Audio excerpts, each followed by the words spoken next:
में एक बहुत ही अच्छी लाइन लिखी हुई है कि सही समय पे किया गया कार्य हमें हमें अपनी मंजिल तक, हमें अपनी गोल तक पहुंचा देता है। बस आपको सही समय पे सही कार्य करना होता है। तो hello my NEET aspirants students, आप अगर इस वीडियो पे क्लिक किए हो तो प्लीज पूरे एंड तक देखना, क्योंकि आपको अगर इस वीडियो पे क्लिक किए हो तो वो प्रॉब्लम है, यानी आपके जो भी मार्क्स हैं वो भी 300 पे 350 पे स्टक हो गए हैं, और ये मार्क्स आपको नीट में सिलेक्शन नहीं दिला सकते। आपको इसको इंक्रीज करना ही करना होगा। तो आखिर कौन सी थिंग्स हैं जो कि आपको ये मार्क्स इंक्रीज नहीं करने दे रही हैं, और ऐसी कौन सी थिंग्स है कि जिसे आप अगर कर लो तो आपके मार्क्स इंक्रीज हो जाएंगे। तो आप हम दोनों बातों को बहुत ही प्रैक्टिकली समझेंगे। तो बस आप वीडियो को एंड तक देखना, ताकि आपकी ये जो मार्क्स अटके हुए हैं, स्टक हुए हैं, वो इंक्रीज हो जाए और आपका एक और ड्रॉप बच जाए। तो ये जो वीडियो है वो सभी नीट एस्पिरेंट के लिए बहुत हेल्पफुल होने वाली है। देखिए, हमारे जो मॉक टेस्ट हम दे रहे हैं उसमें 300 या 350 मार्क्स ही आ रहे हैं। फिर हम एक मॉक टेस्ट दिए तो सोचे हाँ चलो फर्स्ट था, फिर हम दूसरा देंगे, और इसी के बीच हम क्या गलतियां करते जाते हैं जो मुझे पता भी नहीं चलता, और वो गलतियां ही हमारे मार्क्स को इन एक्स्ट्रा करती चली जाती हैं। फिर हम थर्ड मॉक टेस्ट देंगे, कहेंगे चलो इसमें आया, ये क्वेश्चन थोड़े हार्ड थे, शायद अगले में हमारे अच्छे हो जाए, तो वहां पे भी हमारा मार्क्स जो है शायद कम हो जाए या उसी पे अटका रह जाए। तो आखिर ये क्यों ऐसा हो रहा है कि हम बार बार मॉक टेस्ट दे रहे हैं लेकिन नहीं हो रहा है? हमने तो अपने सिलेबस भी कंप्लीट किए हैं, पूरे फिजिक्स केमिस्ट्री बायो के हर एक टॉपिक को हमने पढ़ा भी है, फिर हमारे साथ ही ऐसा क्यों हो रहा है? और फिर उसके बाद ये जो रुके हुए मार्क्स हैं, आपकी एनेक्सिटी, आपके डिप्रेशन, आपके डर को आपके ऊपर हावी करने लगेंगे। चारों तरफ आपका ये अटैक शुरू हो जाएगा। Stress, anxiety, depression and fear, ये सारे डर आपको डराने, मतलब आपको तोड़ने के लिए तैयार हो जाएंगे। ताकि कौन सी थिंग ऐसी है कि जो इन सभी डर का डट के मुकाबला करेगी और आपको जीत दिला देगी? तो वो है आपके पास रिवीजन। तो भाई अब आपके एग्जाम में बचे हैं 40 से 45 डेज, और यही डेज हैं जो कि अगर आप चाह दो तो आपके एक ड्रॉप बचा सकते हैं, अगर और आपको सिलेक्शन दिला सकते हैं। अगर आप चाह दो तो शायद एक और ड्रॉप आपको लेना सके और शायद आपका ड्रीम भी ना कंप्लीट हो। तो ऐसा तो नहीं होना चाहिए।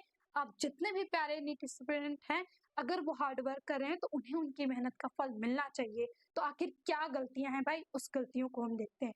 देखिए, जब हम प्रैक्टिस करते जाते हैं, यही हमारे पास रहता है, और जब हमारे मार्क्स लो होते जाते हैं तो हमारे ऊपर एक डिप्रेशन, एक एंग्जाइटी बढ़ती चली जाएगी, एक फियर आता चला जाएगा कि अब तो हमारा नहीं होगा। और उस टाइम पे हम अपनी राह से भटक जाते हैं, हमें जो करना चाहिए हम वो नहीं करते, और हमें जो नहीं करना चाहिए हम वो करने लगते हैं। ये है यहाँ पे कि हम हार्ड वर्क करना छोड़ के फियर एंड एंग्जाइटी में ही जीने लगते हैं कि अब मेरा सिलेक्शन नहीं होगा, अब मेरा जो ड्रीम है शायद वो पूरा नहीं हो पाएगा। तो अब ही आपको हार नहीं मानना है। आप अपने अंतिम सांस तक लड़ो। आप अंतिम सांस तक लड़ोगे तो एक दिन काफी हो सकता है आपको जीत दिलाने के लिए, एक पल काफी हो सकता है आपको जीत दिलाने के लिए।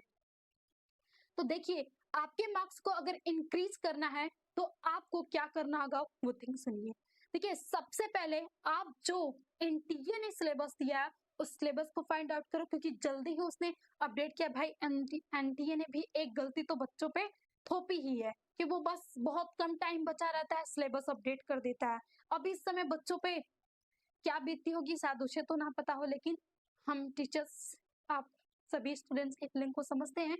सबको दिक्कतें होती हैं भाई, अभी हमने इतने साल तक ऐसे पढ़ा था, अभी क्या चेंज हो जाएगा, किस टॉपिक को हटा दिया गया, किसको ला दिया गया, तो हमें जानना बहुत जरूरी रहता है। तो देखिए, इन बुक बायोलॉजी के लिए आपको पता ही है कि उसमें से लिविंग वर्ड वाला जो है उसमें से कुछ टॉपिक हटाए गए हैं, और डाइजेशन एंड एब्जॉर्प्शन पूरा का पूरा हटा दिया गया है, और यहाँ से बहुत सारी बाकी आपके जो चैप्टर हैं वो अच्छे से पढ़ने हैं 11th एंड 12th के। तो आपको अपनी बायोलॉजी के बुक जो है, न्यू अपडेटेड बायोलॉजी की बुक, उसको आप 5 बार कम से कम 10 दिन में रिवाइज करोगे वनली बायोलॉजी के लिए। फिर आपके पास आता है, क्योंकि बायोलॉजी से ही सिलेक्शन तो होने वाला नहीं है, अब उसके बाद आपके पास आएगा फिजिक्स एंड केमिस्ट्री। तो देखिए, फिजिक्स और केमिस्ट्री को आपको कम से कम 2 बार इन 10 दिनों में ही रिवाइज कर लेना है। आपको बुक को रिवाइज करना है पढ़ के। दूसरे थिंग आपके सभी केमिस्ट्री के फार्मूले एंड फिजिक्स के फार्मूले को रिवाइज करना है सभी को। आप एक पेपर पे अगर आप चाहो तो यहाँ से आपको हम अपलोड करवा देंगे सारे फार्मूले, तो आप उन फार्मूले को रिवाइज कर लो, क्योंकि आपके नीट में जेई के इतना कंफर्टेबल नहीं कि बहुत सारे कॉन्सेप्ट्स, एकदम बेसिक कॉन्सेप्ट्स, मतलब एकदम बहुत ज्यादा लंबा क्वेश्चन पूछेगा। इसमें आपके पास बहुत ही लॉजिकल्स पूछे जाते हैं और फार्मूले बेस्ड पूछे जाते हैं। तो अगर आपको फार्मूला याद है तो आप बहुत स्कोर कर सकते हो, क्योंकि फार्मूले बेस्ड। भाई अगर आपको सिलेक्शन लेना है तो आप 360 में से जैसे 360 बायोलॉजी का होता है तो उसमें 350 ला लिए। आपको फिजिक्स में 120 भी ला लोगे, 130 ला लोगे, फिर फिजिक्स केमिस्ट्री में आप 150 140 ला लोगे, तब भी आपको एक मेडिकल सीट मिल जाएगी। तो आपको इस 10 दिन में आपका पूरा प्लान होना चाहिए कि 10 दिन में फिजिक्स, केमिस्ट्री, बायो सबको आप हर एक टॉपिक को, हर फॉर्मूले को आप एक बार रिवाइज कर लोगे। अब देखिए रिवाइज ना करने का मतलब क्या हमारे पास मतलब गलत चीजें, क्या गलत इंप्रेशन हम पे पड़ता है, तो आइए हम प्रैक्टिकली समझते हैं। देखिए अगर हम बस क्वेश्चन प्रैक्टिस करते जा रहे हैं, क्वेश्चन प्रैक्टिस करते जा रहे हैं, हमारे नंबर, हमने सभी सिलेबस को कंप्लीट किया फिर भी कम क्यों? एक तो प्लस पॉइंट दिए कि अगर आपको नॉट लिखा मिल रहा है ना, तो अक्सर करके डार्क में मिला होगा, तो डार्क में लिखा रहेगा तो आपको तुरंत जो दृष्टि है, जो आपकी आई विजन है, वो पड़ जाएगी, हाँ भाई नॉट है यहाँ पे, तो आप नॉट को देख के चलोगे। तो अब देखो कि नॉट आप पढ़ लिए, फिर आप ऑप्शंस पढ़ोगे, तो अगर आप रिवीजन नहीं किए रहोगे तो ये पॉइंट हो सकता है आपका कम करने का कि आपको एक क्वेश्चन, शायद आप उस क्वेश्चन को करो लेकिन टाइम लग जाए और शायद वो क्वेश्चन आपसे ना हो। तो भाई नीट एग्जाम्स के लिए टाइम मैनेजमेंट बहुत महत्वपूर्ण है। आपको बायोलॉजी जितना हो सके उतना 45-50 मिनट में आपको कंप्लीट करनी होती है, क्योंकि जो फिजिक्स और केमिस्ट्री होती है थोड़ा मैथमेटिकल्स होता है, उसमें आपको सॉल्व करना होता है क्वेश्चंस को, तो उसमें आपको ज्यादा टाइम देना चाहिए। तो भाई इस क्वेश्चंस को आपको जितना टाइम कम लगे उतने में कम करना है। तो अगर आप इसको रिवाइज करके नहीं करोगे तो यहाँ पे आपके साथ क्वेश्चंस गलत हो जाएं और शायद आपको ज्यादा टाइम लग जाए, तो ये आपको मार्क्स डिक्रीज ही करेंगे, इंक्रीज नहीं करेंगे। तो इसीलिए बहुत जरूरी है रिवीजन। तो अब देखिए अगर आप रिवीजन किए रहोगे तो pyramid of biomass in sea is generally inverted, ये पढ़ोगे बायोमास, मान लीजिए सभी ऑप्शन को आप पढ़ लिए तुरंत, अगर आप पढ़े रहोगे तो यहाँ पे एक करेक्ट चिन्ह लगा दोगे, अगर नहीं पढ़े रहोगे तो आप इन दोनों में कंफ्यूज हो जाओगे, क्योंकि ये दोनों लाइनें यहाँ तक तो सेम है, बस ये वर्ड दो हैं क्या हो जा रहे हैं और इसमें मतलब चेंज हो जा रहे हैं। और इस वाले चैप्टर में इन्वर्ट अपराइट बहुत सारी चीजों को ले किया गया, तो अब यहाँ पे हम ये सोचने लगते हैं कि किसमें इन्वर्ट था किसमें अपवर्ट था, तो यहाँ पे कंफ्यूजन हो जाएगी। लेकिन अगर आप रिवीजन किए हो तो आप तुरंत यहाँ पे लगा दोगे। तो भाई यहाँ पे ये जो ऑप्शन है ये तो सही हो गया, लेकिन आपको चूज करना था क्या, नॉट करेक्ट। तो अगर आप नॉट को ना पढ़े तो शायद ये लगा के चले आओ, तो आप क्वेश्चन को सबसे पहले अच्छे से पढ़ोगे। तो अब देखिए यहाँ से लिखा जाए pyramid of biomass in the sea is generally upright, तो अब तो आपको पता चल गया होगा कि इन दोनों में से जब ये सही है तो ये तो 100% है कि ये गलत होने वाला है, यानी ये गलत ऑप्शन है, लेकिन हमारे क्वेश्चन से ये आंसर क्या है, सही है, और यहाँ से आप 4 मार्क्स बहुत ही जल्दी ज्ञान कर लोगे। अब इन दोनों ऑप्शन पे आपको टाइम ही नहीं देना है, क्योंकि ये देखिए इन दोनों में से ही आपको मिल जाएगा, चूज करना होगा, तो इसमें आपको एलिमिनेट पावर भी होनी चाहिए। तो एलिमिनेशन तो आप क्वेश्चन प्रैक्टिस से कर सकते हो, लेकिन आपको मेन टॉपिक है कि रिविजन आप किए रहोगे तो टाइम बच जाएगा। फिर दूसरे क्वेश्चन को आप पढ़ते हैं, which of the following algae contains mannitol as reserve food material, मतलब इनमें से कौन सी एल्गी है जो मैनिटोल के रूप में अपने फूड को रिजर्व करती है। तो इसमें बहुत सारे एल्गी हैं भाई, blue, green, red, brown algae है, और उसमें से एग्जाम्पल है, और उन्हीं में से अलग अलग ये स्टोर करते हैं अपने फूड को।